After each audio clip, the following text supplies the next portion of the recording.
صحبت اللہ والوں کی صحبت۔ عزیزان محترم، نیک کاموں میں اپنے اندر صحابہ کی طرح شوق و ذوق پیدا کیجیے۔ بہت سے صحابہ کرام نے مختلف موقع پر اللہ کے پیارے حبیب جناب محمد الرسول اللہ صلی اللہ علیہ وسلم سے یہ پوچھا کہ سب سے افضل عمل کون سا ہے؟ اس سے صحابہ کرام کی یہ فکر اور یہ حرص ظاہر ہوتی ہے۔ وہ یہ چاہتے ہیں کہ جو عمل اللہ تبارک و تعالی کے نزدیک سب سے زیادہ محبوب اور افضل ہو، اس کو انجام دینے کی کوشش کی جائے اور وہ عمل ہماری زندگیوں میں آ جائے، اس لیے کہ ہر وقت دل و دماغ پر آخرت کی فکر طاری رہتی تھی۔ وہ تو یہ چاہتے تھے کہ آخرت میں کسی بھی طرح اللہ تبارک و تعالی کا قرب اور اس کی رضا حاصل ہو جائے، اس لیے ہر وقت یہ معلوم کرنے کی فکر میں رہتے تھے کہ کس عمل میں کیا اجر و ثواب ہے اور وہ ہمیں حاصل ہو جائے۔ عزیزان محترم، آج ہم لوگ فضائل کی احادیث پڑھتے رہتے ہیں کہ فلاں عمل میں یہ فضیلت ہے، فلاں عمل میں یہ فضیلت ہے، پڑھتے بھی ہیں، سنتے بھی ہیں، لیکن اس کے باوجود ہمارے اندر عمل کا جذبہ پیدا نہیں ہوتا۔ حضرات صحابہ کرام کا حال یہ تھا کہ چھوٹے سے چھوٹا عمل بھی جس کے بارے میں یہ معلوم ہو جائے کہ یہ ثواب کا کام ہے، اس کی طرف دوڑتے تھے۔ کتابوں کے اندر واقعات بھرے پڑے ہیں۔ حضرت عبداللہ بن عمر رضی اللہ تعالی عنہما کے سامنے حضرت ابو ہریرہ رضی اللہ تعالی عنہ نے یہ حدیث سنائی کہ اللہ کے پیارے حبیب جناب محمد الرسول اللہ صلی اللہ علیہ وسلم نے ارشاد فرمایا کہ جو شخص اپنے مسلمان بھائی کی نماز جنازہ میں شریک ہو تو اس کو ایک قیراط اجر ملے گا۔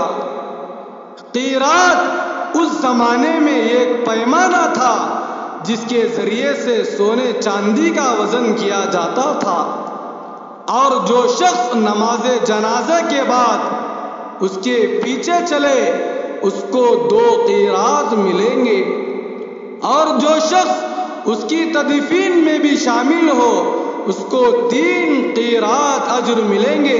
ویسے تو قیراط ایک چھوٹا سا پیمانہ ہے، لیکن ایک دوسری حدیث میں آتا ہے کہ جنت کا قیراط احد پہاڑ سے بھی بڑا ہے۔ اللہ اکبر۔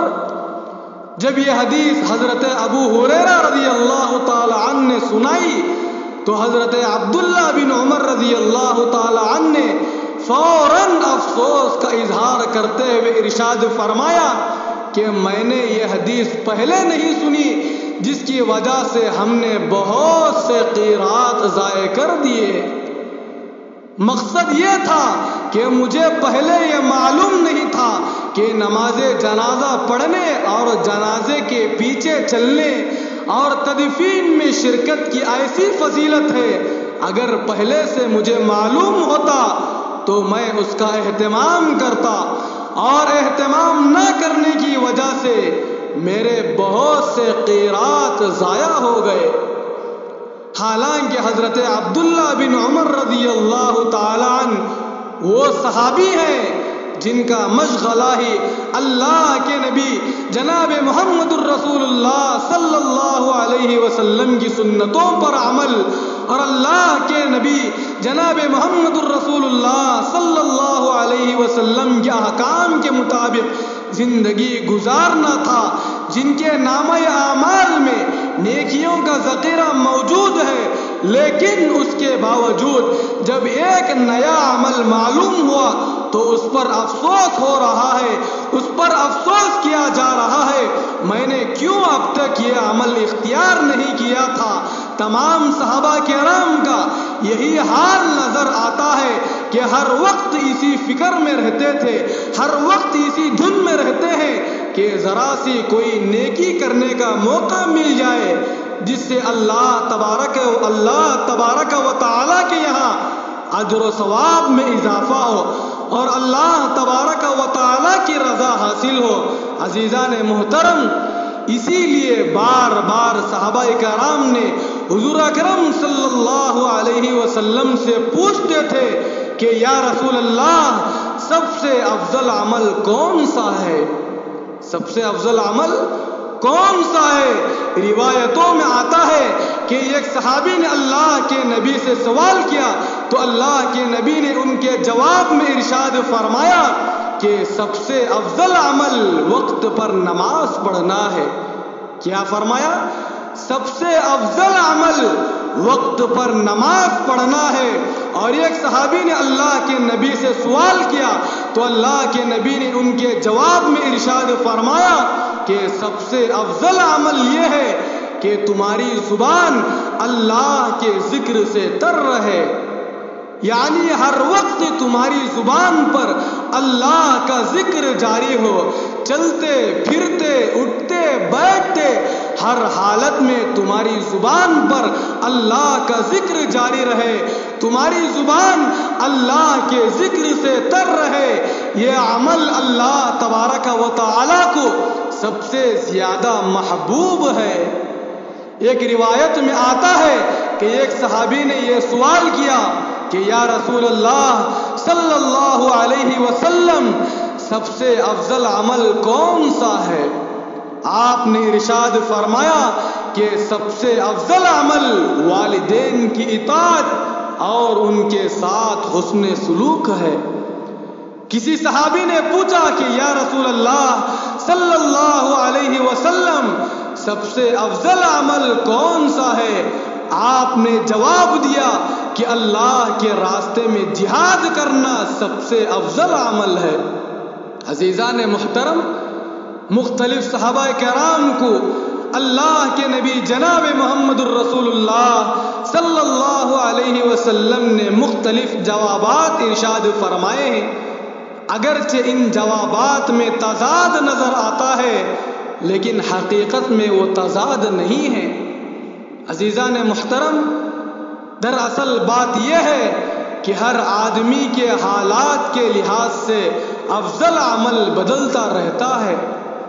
کسی شخص کے لیے نماز پڑھنا سب سے افضل عمل ہے تو کسی شخص کے لیے والدین کی اطاعت سب سے افضل عمل ہے، کسی شخص کے لیے جہاد سب سے افضل عمل ہے، کسی شخص کے لیے ذکر سب سے افضل عمل ہے۔ حالات کے لحاظ سے اور آدمیوں کے لحاظ سے فرق پڑ جاتا ہے۔ بعض صحابہ کرام کے بارے میں آپ کو پہلے سے معلوم تھا کہ نماز کی وہ تو پابندی کرتے ہیں، ان کے سامنے نماز کی زیادہ فضیلت بیان کرنے کی ضرورت نہیں ہے، لیکن والدین کے حقوق میں وہ کوتاہی ہو رہی ہے۔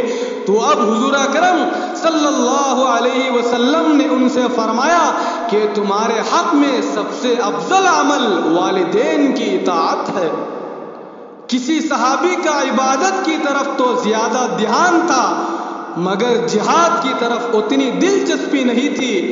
ان کے حق میں آپ نے فرمایا کہ تمہارے لیے سب سے افضل عمل جہاد فی سبیل اللہ ہے۔ کسی صحابی کو آپ نے دیکھا کہ وہ عبادت کر رہے ہیں، جہاد بھی کر رہے ہیں، لیکن ذکر اللہ کی طرف ان کا دل نہیں لگ رہا ہے۔ ان کو فرمایا کہ تمہارے حق میں سب سے افضل عمل ذکر اللہ ہے۔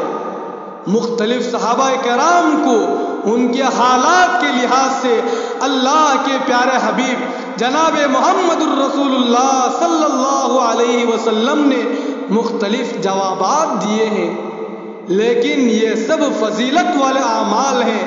وقت پر نماز پڑھنا، والدین کی اطاعت کرنا، جہاد فی سبیل اللہ کرنا، ہر وقت ذکر اللہ کرنا، البتہ لوگوں کے حالات کے لحاظ سے فضیلت بدلتی رہتی ہے۔ عزیزان محترم، حدیث پاک میں آیا ہے کہ اللہ کے پیارے حبیب جناب محمد الرسول اللہ صلی اللہ علیہ وسلم نے ارشاد فرمایا کہ افضل اعمال کی ترتیب یہ بیان فرمائی ہے کہ سب سے افضل عمل وقت پر نماز پڑھنا ہے۔ کیا ہے؟ سب سے افضل عمل وقت پر نماز پڑھنا ہے۔ صرف نماز پڑھنا کافی نہیں بلکہ وقت کا لحاظ کر کے نماز پڑھنا، وقت پر نماز پڑھنا یہ اصل ہے۔ بعض اوقات انسان لاپرواہی کرتا ہے، بعض اوقات میں انسان نماز پڑھنے میں سستی کرتا ہے، بعض اوقات انسان وقت کا دھیان نہیں کرتا اور وقت کو گزار دیتا ہے اور یہ سوچتا ہے کہ نماز قضا ہو گئی تو ہونے دو، بعد میں پڑھ لیں گے، کل پڑھ لیں گے، ایک مہینہ چھوڑ کر پڑھ لیں گے، تاخرات میں پڑھ لیں گے، شب برات میں پڑھ لیں گے، شب قدر میں پڑھ لیں گے۔ یہ انسان کے لیے کسی بھی طرح مناسب نہیں ہے، بلکہ وقت کے اندر نماز ادا کرنے کی فکر کرے۔ عزیزان محترم، اللہ تبارک و تعالیٰ کا ارشاد ہے کہ اللہ تبارک و تعالیٰ قرآن کے اندر ارشاد فرماتے ہیں، اعوذ باللہ من الشیطان الرجیم، فویل للمصلین الذین هم عن صلاتهم ساہون۔ ان نمازیوں پر افسوس ہے، ان نمازیوں پر ہلاکت ہے جو اپنی نماز کی طرف سے غفلت میں ہیں۔ نماز کا وقت آیا اور چلا گیا، نماز ادا کرنے کی طرف دھیان نہیں دیا، نماز ادا کرنے کی بھی فکر نہیں کیا، یہاں تک کہ نماز قضا ہو گئی۔ ایک حدیث پاک میں اللہ کے پیارے حبیب جناب محمد الرسول اللہ صلی اللہ علیہ وسلم نے ارشاد فرمایا کہ من ترک الصلاة متعمدا فقد کفر۔ اللہ کے نبی جناب محمد الرسول اللہ صلی اللہ علیہ وسلم نے ارشاد فرمایا کہ جس نے جان بوجھ کر نماز کو چھوڑا گویا کہ اس نے کفر والا کام کیا۔ لہذا عزیزان محترم، نماز کو قضا کرنا بڑی سنگین بات ہے اور اس پر بڑی سخت وعید آئی ہے، اس لیے نماز کا بھی دھیان ہونا چاہیے اور نماز کے وقت کا بھی دھیان ہونا چاہیے۔ بس اللہ تبارک و تعالی سے دعا کرے کہ اللہ تبارک و تعالی ہم تمام کو موت کے آخری سانس تک 5 وقت نماز تکبیر اولیٰ کے ساتھ اس کے وقت پر ادا کرنے کی ہم سب کو توفیق عطا فرمائے اور نیک کاموں میں صحابہ کی طرح آگے بڑھ چڑھ کر حصہ لینے کی ہم سب کو توفیق عطا فرمائے۔ صحبت اللہ والوں کی